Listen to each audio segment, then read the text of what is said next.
Hezbollah by herself cannot stand against a country that is armed to the teeth and has access to weapon systems that are far superior to anything else. Now, if there is a need, Islamic countries must convene a meeting in order to formulate a reaction to what is occurring. Now, if we're speaking of Hezbollah alone, what can Hezbollah do alone? The regional countries, Islamic countries, must sit together.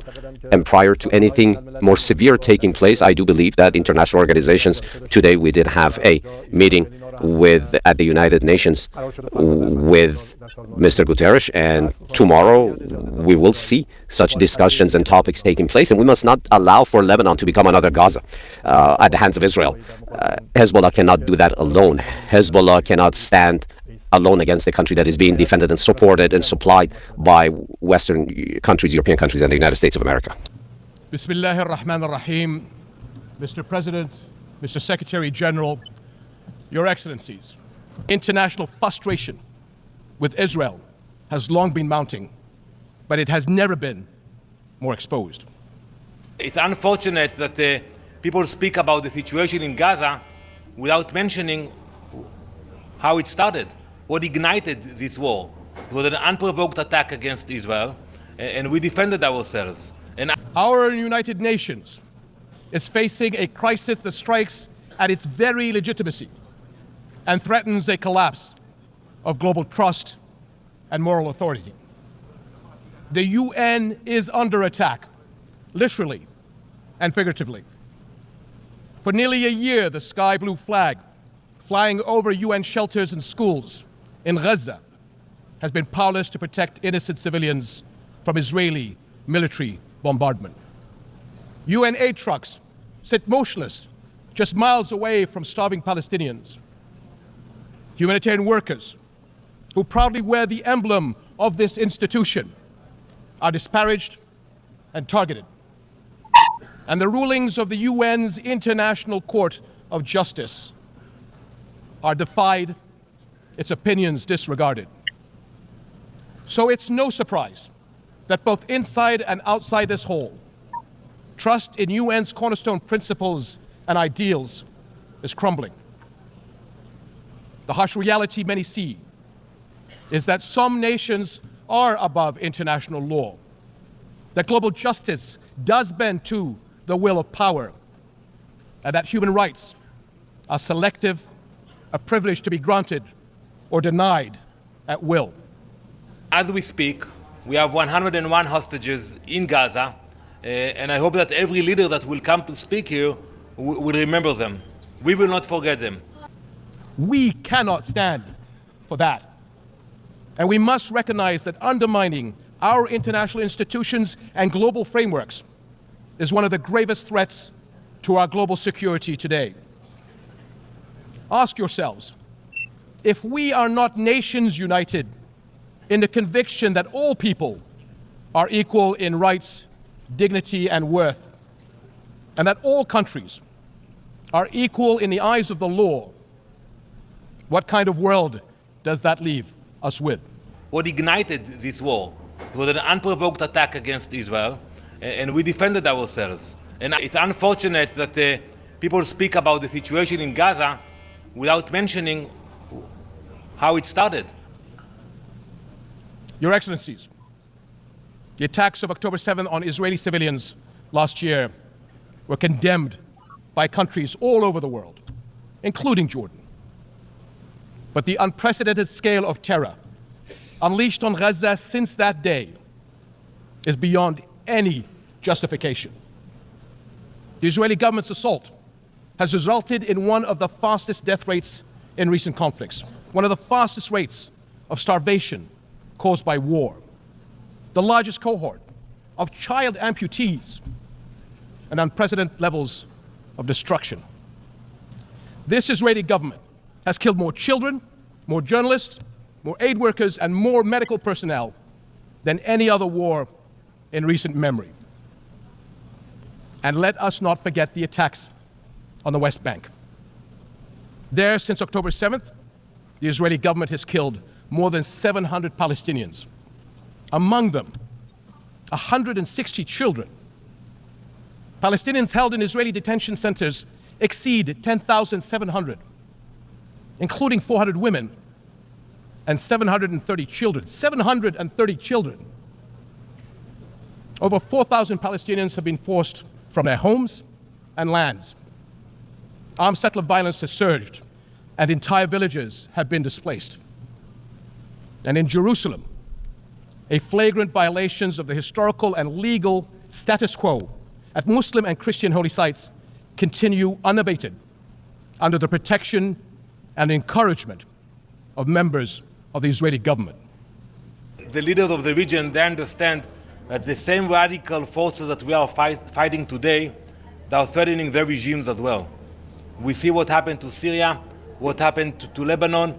I believe that many Arab leaders understand that those radical forces are now fighting Israel, but they are also causing problems to their own regimes. To be clear, this is in the West Bank, not Gaza. Almost 42,000 Palestinians have been killed since October 7th.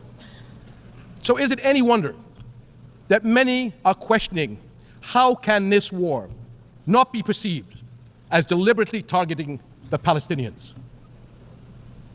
The level of civilian suffering cannot be written off as unavoidable collateral.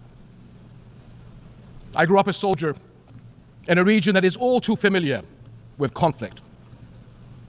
But there is nothing familiar about this war and the violence unleashed since October 7th. In the absence of global accountability, repeated horrors are normalized, threatening to create a future where anything is permitted, anywhere in the world. Is that what we want? Now is the time to ensure the protection of the Palestinian people. It is the moral duty of this international community to establish a protection mechanism for them across the occupied territories. Take them seriously. As I said a few days ago in the Security Council, we prefer diplomacy. We prefer diplomacy, and we still think it's not too late for the Lebanese government, the Lebanese people, to put pressure on Hezbollah to stop their aggression. If they will not fire rockets into Israel, and we will be able to bring back our residents back to their communities, that's it. You have no escalation.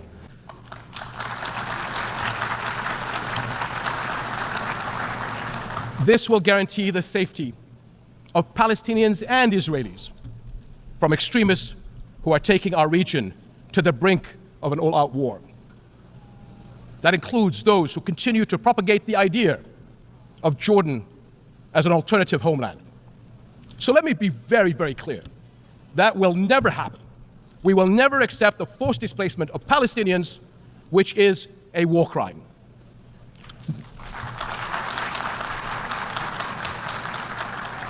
No country in the region benefits from escalation.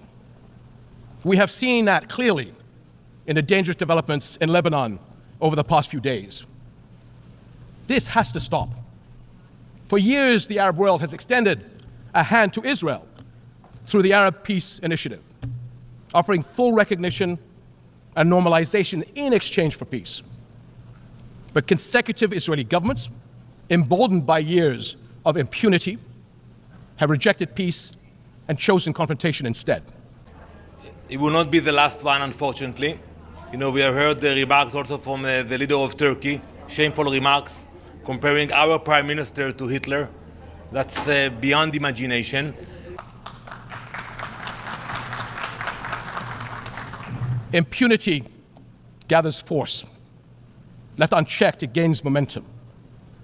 Palestinians have borne more than 57 years of occupation and oppression. During this time, the Israeli government has been allowed to cross one red line after another. But now, Israel's decades-long impunity is becoming its own worst enemy, and the consequences are everywhere. The Israeli government has been accused of genocide at the ICJ. Expressions of outrage at its conduct are echoing around the world. Cities everywhere have seen mass protests, and calls for sanctions are growing louder. International frustration with Israel has long been mounting, but it has never been more exposed. For decades, Israel has projected itself as a thriving Western-style democracy in the Middle East. But the brutality of the war on Gaza has forced the world to look closer. Now many see Israel through the eyes of its victims. And the contradiction, the paradox, is too jarring. The modern advanced Israel admired from afar, and the Israel that Palestinians have experienced firsthand, simply cannot coexist. Israel will eventually be entirely one or the other. That is the choice its leaders and its people will have to make. To live by the democratic values of freedom, justice, and equality for all, or to risk further isolation and rejection. Over and over, we have watched Israel try to achieve security through military means.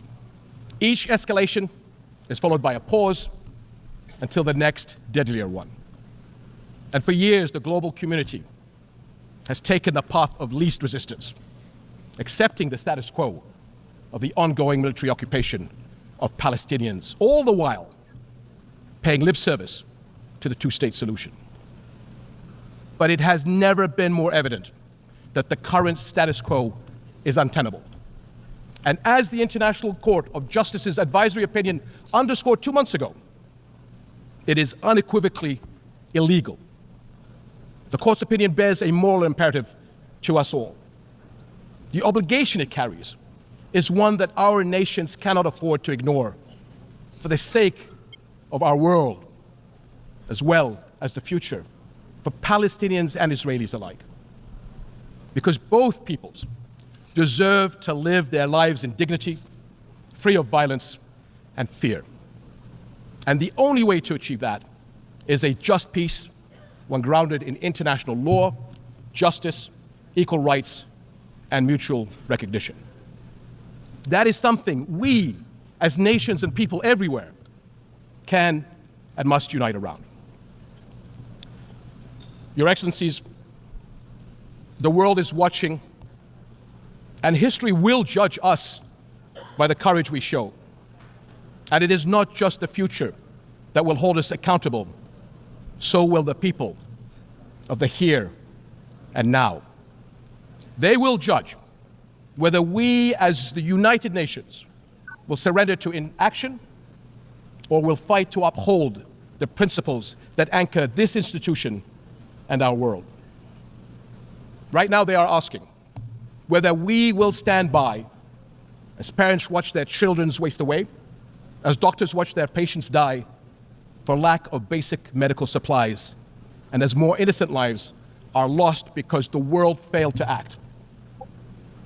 This war must end. Hostages and detainees must return home. But every day we wait is one day too long for far too many.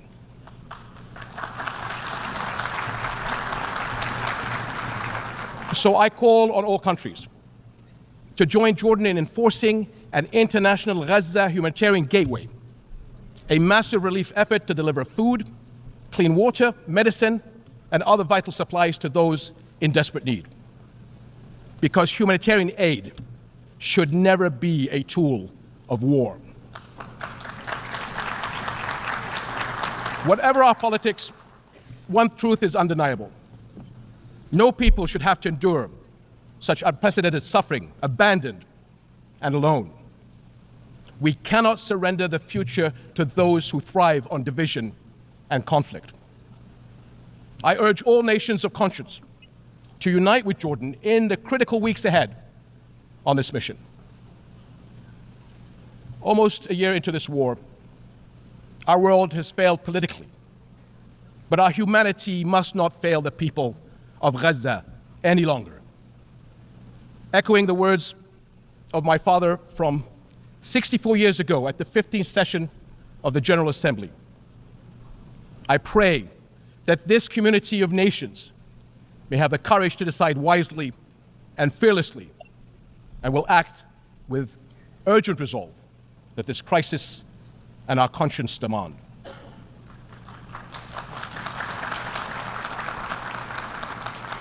My father was a man who fought for peace to the very end. And like him, I refuse to leave my children or your children a future we have given up on. Thank you. And as we speak, yes, there are important forces trying to come up with ideas, and we are open-minded for that.